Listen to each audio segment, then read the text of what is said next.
And I know we're limited, but there's another fight, Tim, I want to get your thoughts on, and you mentioned it at the outset.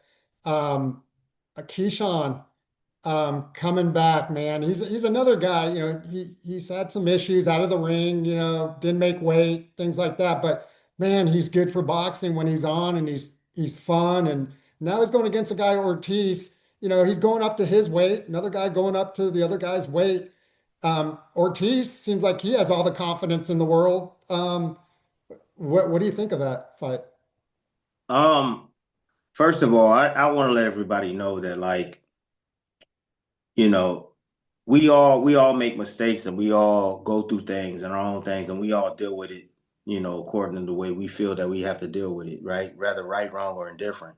Keyshawn has definitely gone through some things. Some of his behavior, even after the Cruz fight, it seems unusual, but that's Keyshawn Davis. That's him, you know. And Keyshawn ain't nobody. He's him. That's just what it is. And sometimes it's really hard to accept that, being human beings because, you don't like that type of behavior. And that's fine. You don't have to like that type of behavior, but just know that that's Keyshawn. Keyshawn, I think one of his biggest qualities is that he know he's that damn good. He that confidence, man. You only play as good as your confidence. It doesn't matter what it is you do in life. If you're a confident person, people can feel it, people can see it, right? Period. And he that's what he shows me when I'm looking at him. I'm like, damn, this dude is so confident. He's so skillful. And if he can control that, because I don't know why T.O., Ryan Garcia, and Keyshawn Davis, these guys are real emotional guys, and depending on if they have their emotions in check, the better they fight. So if they have their emotions in check, and everything is great. And it seems like everything is great right now for Keyshawn because he got exactly what he always wanted and fight on the card with Shakur, and he's back. They're dangerous. So even right now, it just seems like to me, and I'm going off on a tangent, but like Ryan Garcia right now seems to me that he is great right now.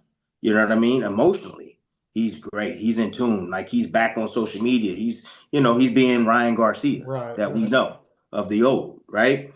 So that just means that things is better. That better for him mentally. So, and the same can go for Teofimo Lopez, because I've seen Teofimo Lopez up and down, and it's all depends on his emotions, man. And it's fine, but it's how you control those emotions, man. That's what matters.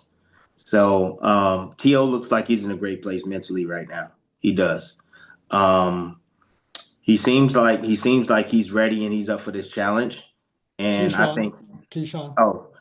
yeah, and ready for the challenge. But I also think that Keyshawn is as well. Yeah, I thought I was talking about listening, but yeah, you're right. Sorry about that, guys. But yeah, Keyshawn. I think Keyshawn is definitely up for this challenge.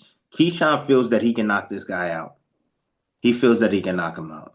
I think it's going to be a little bit more difficult than what Keyshawn believes it's going to be because um, Jermaine Ortiz is one of those guys that can alter his game plan. He has the ability to do that.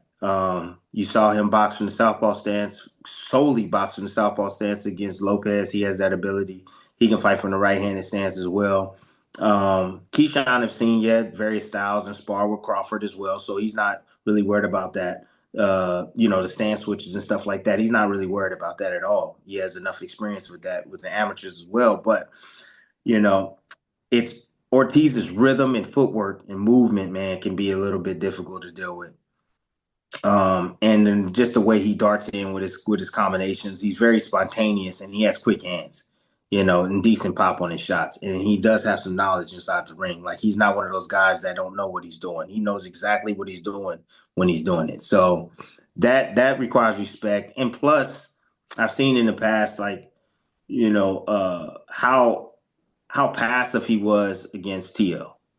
So he wouldn't put himself in a situation to be knocked out against Tio. Like he wouldn't take those the necessary risks. Like he was comfortable just competing instead of like really. Even though I thought he won, he wasn't comfortable with like actually sealing the deal, right? Mm. And someone say, "Oh, he played his corner, told him to do this." It's like a fighter knows, a true fighter knows, man, when he's doing well and when he's doing bad or when something is close. A fight is close. We can feel it, right? And so, we also can feel that, hey, I need to seal this deal. Kind of like when Crawford, even though he was dominating, and I thought he was dominating Canelo and doing well, when Crawford stepped on the gas and then, 9 to 10, just to seal the deal, right? Right. Because he's just like, I'm not going to leave it to chance. So just that little part of seeing Ortiz kind of like, is comfortable with just doing enough and, all right, I won. Or, you didn't win. You got, you lost, right? But again, in my eyes, I felt he won that fight, but not in the judges' eyes. I feel like it's going to be very difficult for Keyshawn to, if he don't hurt him and you hurt him badly and you would have shot and come up and finish him, I think it's going to be very difficult. So I don't think he's going to put himself in that situation to be stopped, if you know what I'm saying. Mm-hmm. Even with Lomachenko, right? He started off well, started to fade at the end, and he did just enough to survive, but he didn't do enough to like, hey, seal the deal.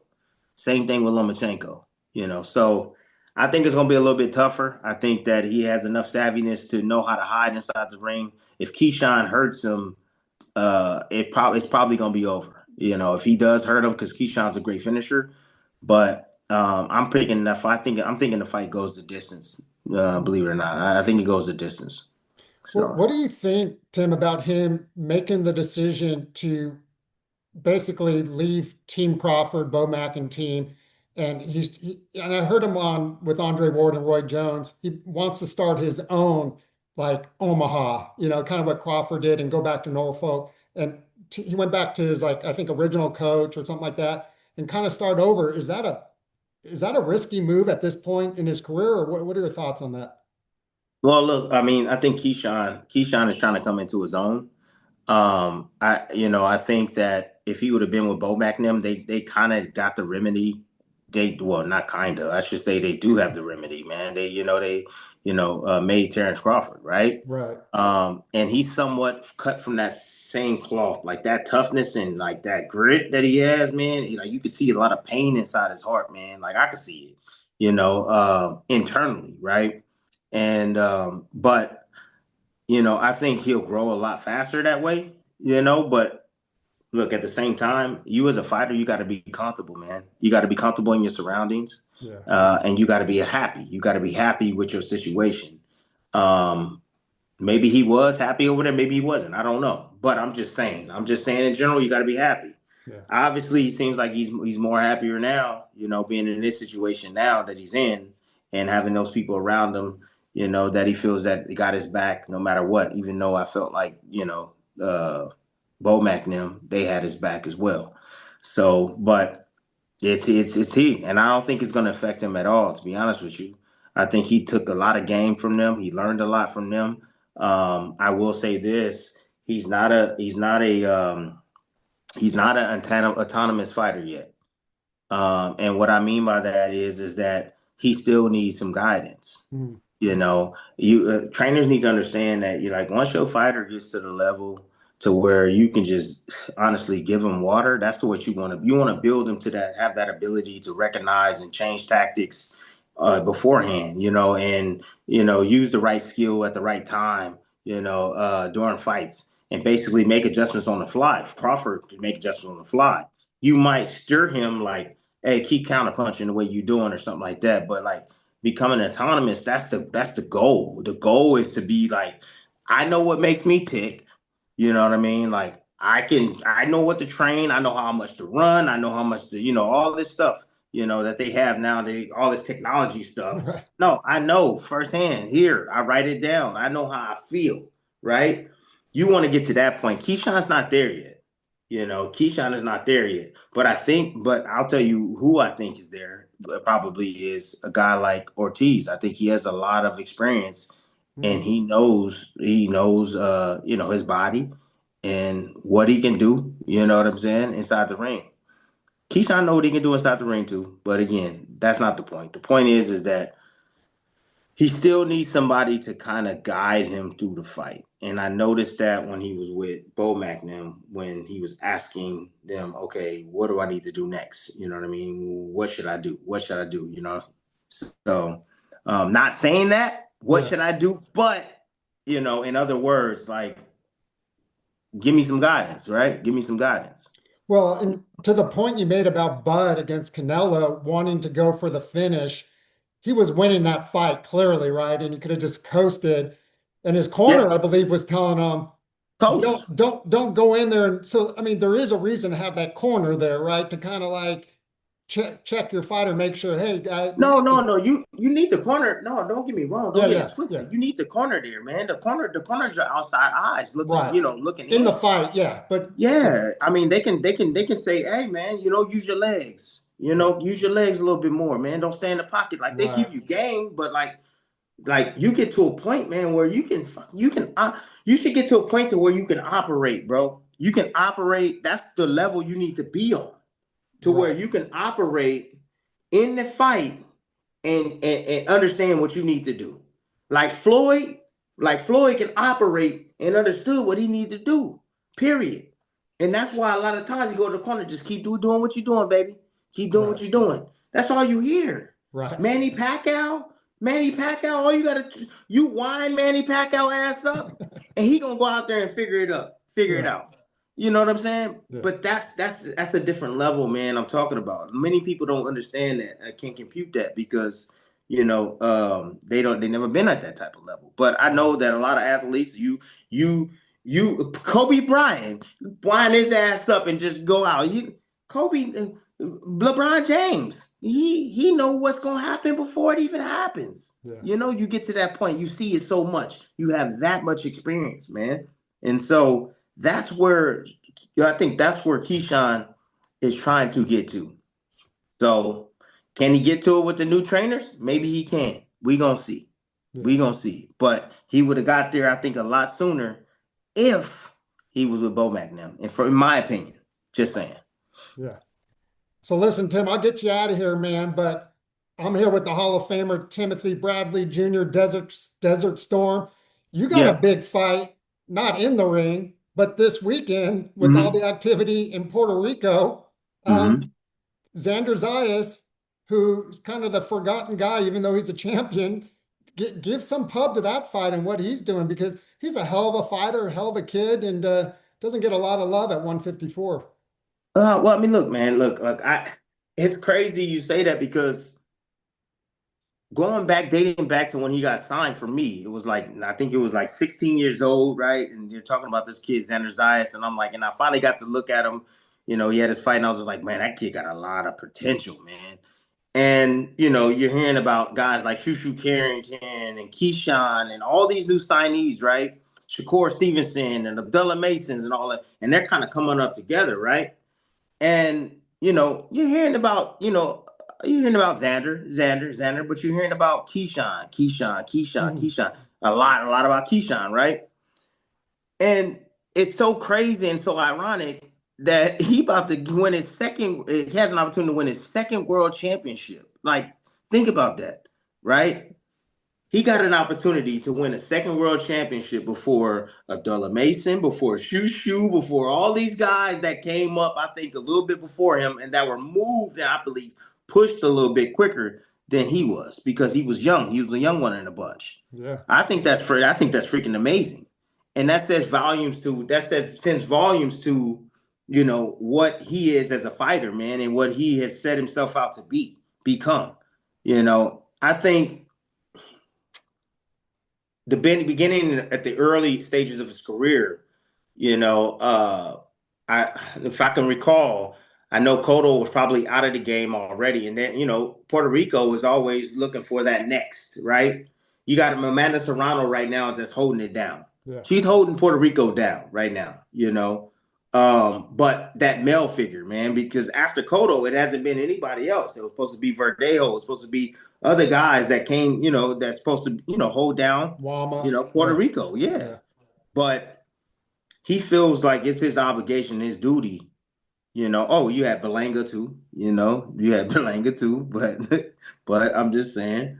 But he feels like it's his duty, and that he needs to hold down that heritage over there, man, and that what is the word I'm looking for? Uh, Tradition. yeah, Puerto Rican tradition, man. Yeah. You know, they need that champion. They need that champion that they can grab onto, man. That's going to be continue to build that pride in Puerto Rico, man. That's what they need, and I think he has an opportunity to do that, especially if he wins this second world championship, man. And while you got guys like Virgil Ortiz and guys like Boots, they ain't even got no strap, and then you got Martins Ali if he getting ready to fight against I think Josh what is Kelly. his name? Josh Kelly. Yeah. They fighting for a strap as well. I mean, shoot, you can clearly say like, hey, that Xander might be the best in the division. Even though everybody knows that Virgil Ortiz has fought more majority of the talent in the division, and Boots, we know how talented he is, but they not holding those straps. This young man is, and he's 23 years old, holding down two straps. He has that ability, man. But he got a tough ass fight, man. Boss Baryu is yeah, he's a tough customer, man. He's a I want to say he's a technical pressure fighter, very methodical, always in great positioning. You know, always having settled feet. Great body snatcher, like a great body puncher. Hmm. Places his shots extremely well, very accurate. Like, and he's a former sparring partner of Xander Zayas. So Hmm. this ain't gonna be easy. He knows them. He knows Xander Zayas. And ain't no telling who got the better of who in sparring. Baru probably got the better of him in some sparring sessions, and it went back and forth because you don't bring somebody back. If they whack, you ain't bringing them back. You know better than anyone. Yeah, if they whack, you spar somebody and you just mind like it's easy, you ain't bringing that dude back. You won't need that pressure. You need that work. So, hey, Baru gave him some work. Put it that way. And I'm sure that vice versa. However, man, it's now they fighting each other. And so I respect both of these guys for just stepping up and in their first title defense, bro. The unification in their first title defense. Come on, man. Come on. Who doing that? Not many people. Not many fighters are doing that. So I respect them. I respect both of them. But yeah, Xander's eye is ceiling very high, man. Very high. And you will be ringside calling the fight. How excited are you to get back ringside?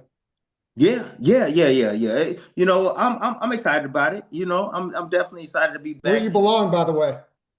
Look, man, I appreciate you. I do miss it. I feel like I got a little rust I got to shake off.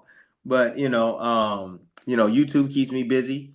Doing interviews like this keeps me busy, man, and keeps the brain going. But I'm excited to be ringside, to be myself, and be Corey.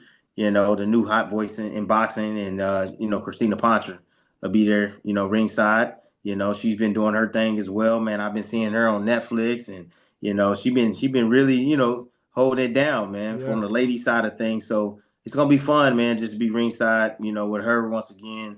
And Corey, I've always wanted to work with Corey, Corey and Erdman. yeah, Yeah, he's a yeah, pro. yeah, He's a pro. and so this is my opportunity, man. See what I'm made of. So I'm excited about it, and but it sucks because it can easily be overshadowed by the big card, so people might have to go back and revisit it, so People will but want to yeah, see though, and Christina, man, I think I pinged you when she was on the Netflix card, and I mean, she at this point to say she held her own is he not killed even it. worth saying. She's a pro's pro, and She is.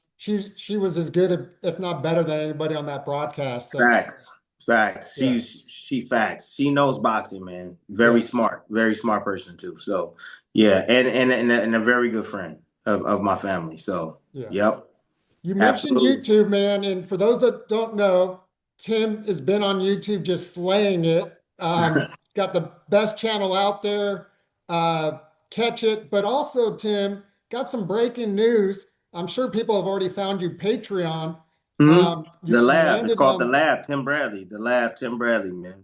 Okay, Yeah. talk about it a little bit, like what people can are you still going to be on YouTube and you're adding Yeah, that? definitely still gonna be on YouTube. Okay. Definitely doing, videos and stuff, breakdowns and stuff like that. But this is gonna be more of a visual breakdown on YouTube. Basically what I see. I talk about it a lot on YouTube, but I want to bring the people actually at home. At look on the tube, right, looking at the fight, and as I'm sitting there and I'm breaking it down and I'm showing you and giving you the small little intricacies that I'm seeing and the reason why I say what I say. And so you're going to see it visually. Then you also get some writing, little writing aspects for me as well. So I wrote for ESPN for about 4 years. I wanted to just continue to perfect that type of craft as well, but I'll be doing breakdowns. I got a piece right now on Shakur. Basically breaking down his style Mm, and giving you a better understanding of how he fights and why he fights that way. And so I got that up. But yeah, just again, and then I might do some personals too. So if you want to be personally trained and you want to learn some game, like I'll be willing to get on Zoom like we doing right here, and having a conversation and basically teach you how to box. So just on that platform again, just want to be able to give my expertise, show you a little bit more than I can on YouTube, because there's a lot of policies and stuff and a lot of hoops you got to run through for certain things. So right. I'm able to do those things on Patreon. So it's the Lab Tim with Tim Bradley. So the Okay. Lab Tim Bradley. Yep. And then what's the YouTube channel again? So I don't butcher the, No, it's Timothy Desert Storm Bradley Jr. there you Yeah. go. Yeah, it's Timothy Desert Storm Bradley Jr. So, but yeah, man. But anyways, man, I got to get going, man. I got to get ready. Hey, I gotta, it's all about my kids and family right now, man. I ain't got no job now, so I'm here. I'm just taking care of my job is to take care of my family. You know what I mean? But I'm just saying, I'm rolling. I'm everywhere. Hey, My son, Tim, I know what time it is, yeah. man, and there can't be enough of you out there. So go check them out. Uh-huh. Multiple platforms, you can't miss Appreciate them. it. Check them out this weekend. Going to Puerto Rico, man. I wish I was joining you. I love the island. But Thank you. have a good show. And Appreciate it. the Hall of Famer, the legend right here, Timothy Bradley Jr. And appreciate it as always, my friend. Appreciate you, man. Thanks. Talk to you soon. Peace.